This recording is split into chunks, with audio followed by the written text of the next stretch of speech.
Tras conseguir un punto en casa frente al Girona y sumar ya los 40, el equipo de Carlos Carballal prácticamente deja sellado el objetivo. El Celta de Vigo tiene muchas papeletas para jugar en Primera División la temporada 23-24. ¡Asesino, grande Leo! Los adjetivos lo van a poner ustedes en su casa. No digan Celta, digan Real Club Aspas de Vigo, gol del Príncipe. ¡Marcó el Príncipe de las Después de volver a conseguir puntuar, acabando así con una racha de 4 derrotas consecutivas y recordemos 6 de los últimos 7 partidos también con derrota, el Celta de Vigo, que recibía prácticamente Euro-Girona, se ha llevado un punto que solo el tiempo nos dirá si hay que valorarlo positiva o negativamente. Yo a día de hoy me voy a mojar, yo creo que con 40 puntos ya os lo voy avisando. El Celta para mí está prácticamente al 90% salvado esta temporada. Creo que va a jugar en primera el año de su centenario. Es cierto que tendremos que seguir mirando al resto, pero por calendarios y demás prácticamente el objetivo está cumplido. Algo que parecía imposible, ¿no? Que llegando a puntuar a estas alturas de la temporada todavía estuviéramos haciendo cuentas de a ver por abajo si van rascando, si consiguen no sumar, si lo hacen peor que nosotros, que viene siendo un poco el alivio generalizado en las últimas jornadas, pero hoy por fin ha llegado ese puntito de la mano de Carles Pérez y sobre todo de Iván Villar, de los que hablaremos ahora sobre el partido también. Y es que pese a que, según lo que vimos a lo largo del encuentro, los de Carballal podrían haber intentado llevarse los 3 puntos porque han tenido ocasiones y momentos en el partido para así hacerlo. Yo creo que este punto no está tan mal. Yo creo que incluso vamos a puntuar más de aquí a final de temporada. Pero bueno, vamos a centrarnos en lo que ha pasado en este Celta-Girona, un partido que venía marcado en el calendario en rojo porque prácticamente era una de las últimas balas que tenía el Celta, sobre todo en casa, para intentar ya sellar la permanencia al 100%. Y es que empezamos con una buena noticia, porque en el minuto 10 todavía íbamos 0-0, algo que no se veía, aunque parezca una broma, desde hace 5 jornadas, porque tenemos que recordar los partidos contra el Villarreal, contra el Getafe, contra el Valencia y por último ya esta anterior jornada frente al Athletic Club en San Mamés. Y es que en todos ellos, alrededor del minuto 8 para atrás, ya recibíamos ese 1-0 o 0-1 que nos ponía por detrás en el marcador. No fue así en este caso, de hecho fue prácticamente todo lo contrario, porque el Celta yo creo que salió más enchufado que nunca en estas últimas jornadas, también quizás alentado por ese empujón de la afición que hoy visitó Balaídos, que hoy se acercó hasta el feudo celeste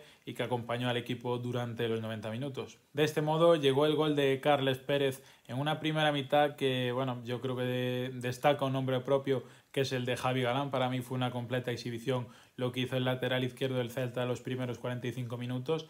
Carles es cierto que en la tónica habitual estuvo muy incisivo en el ataque, pero me gustaría también destacar el papel de Miguel Rodríguez, que partía en este caso como titular en el 4-3-3 de los últimos partidos, 4-4-2 si lo vemos más a lupa, con Gabri acompañando al punta y demás.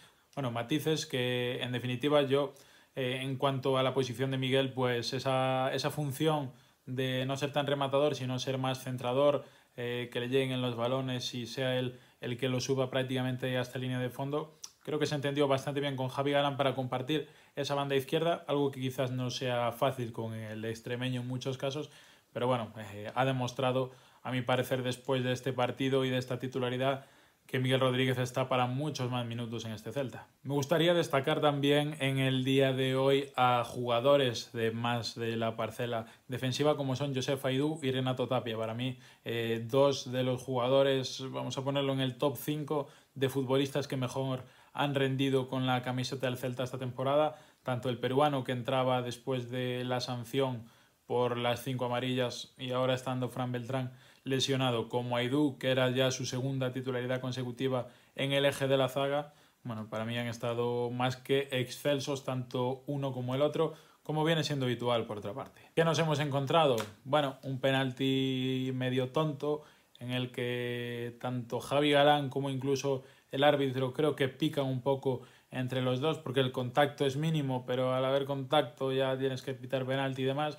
Y bueno, luego la traca final de que Iván le hace un paradón a Stuani, pero como Unai Núñez tenía un pelo levantado de la ceja dentro del área y es el que después despeja el balón, pues hay que repetir el penalti, sorpresivamente. Espero que de hoy en adelante se empiecen a mirar con lupa también el resto de los penaltis en los demás campos de la competición. Pero bueno, el caso es que gol del Girona y a partir de ahí yo creo que al Celta ya le entró un poco la duda de vamos a intentar amarrar el punto o hay que conseguir los 3 en el día de hoy.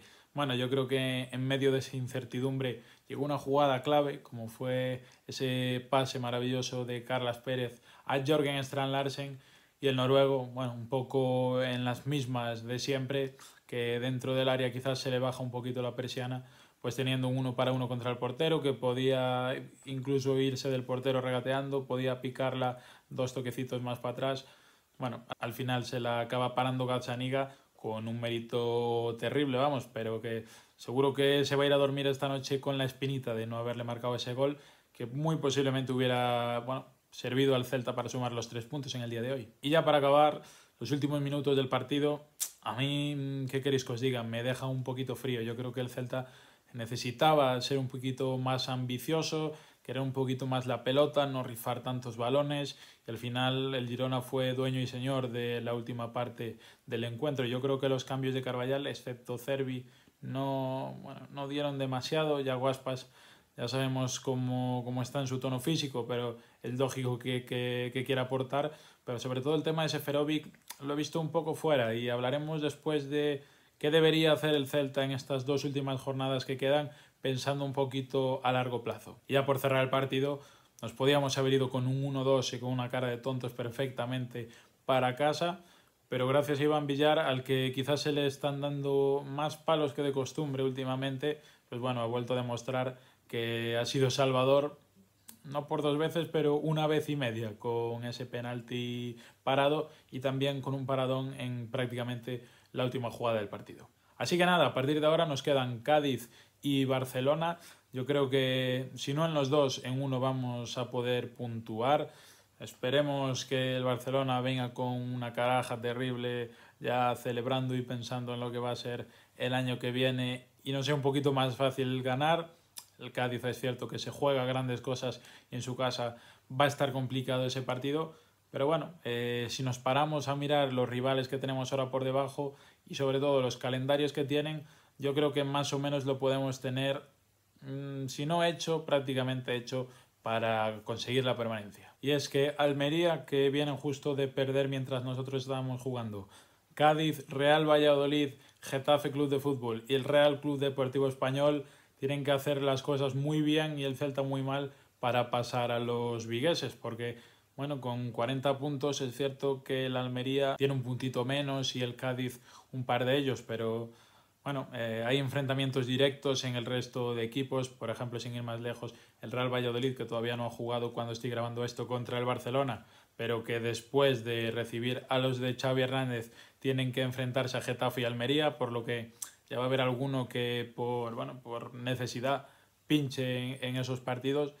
Y como digo, muy gorda tendría que ser la carambola para que al Celta se le complique la permanencia en exceso. Pero bueno, vamos a pensar en qué podría hacer el Celta en estas 2 últimas jornadas. Para mí, yo creo que hay 2 premisas claves. La primera, para mí, sería, quizás pecando un poquito de inocencia y de tener ya las cosas más o menos hechas, que el Celta empiece a pensar en el largo plazo, a pensar en qué jugadores van a estar la próxima pretemporada y cuáles no. Yo creo que es el caso de, vamos a poner un ejemplo con Óscar Rodríguez, que lleva ya 2 titularidades consecutivas.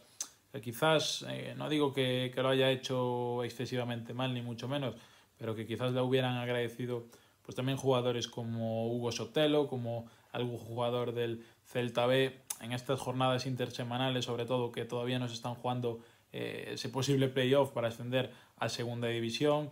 También se me ocurre el caso de Seferovic. Hoy la verdad ha sido un poco decepcionante cómo ha jugado el delantero suizo, ha entrado 15-20 minutillos y prácticamente, por así decirlo, se ha dado un paseo. Yo creo que también son jugadores que igual, si ya temen que su continuidad en el Celta no está asegurada, sino que es prácticamente todo lo contrario, pues también te dejas ir un poquito, te falta esa intensidad o esa concentración y bueno, pues también lo acaba pagando el equipo.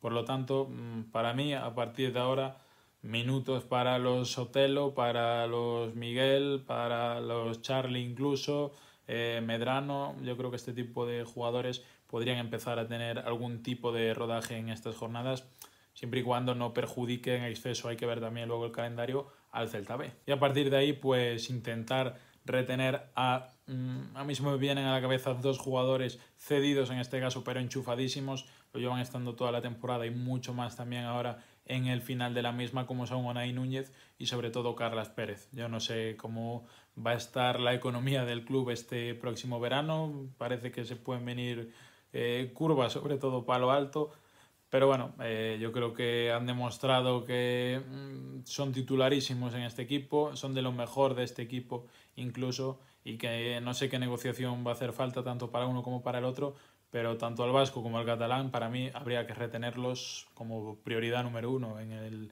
el equipo de Carballal. Así que nada más, intentemos tener un final de temporada más o menos tranquila. Yo creo que con un par de pinceladas deberíamos tenerlo más o menos hecho. Igual peco de inocente y de optimista, pero a día de hoy es como lo veo.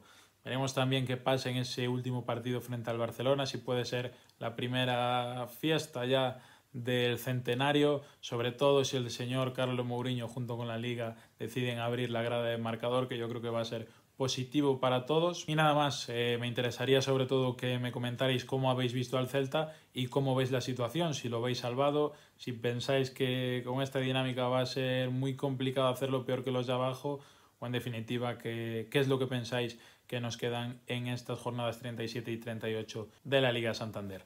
Nada más, nos vemos por aquí en otra. Si no estás suscrito, suscríbete, por favor, que el 80 y tantos % de gente que ve los vídeos no está suscrita, y nos vemos por aquí en otra próximamente. Os doy una sorpresilla por ahí adelante. Estábamos hablando de porteros con Iván Villar, pues de porteros va la cosa. No digo más. Chao.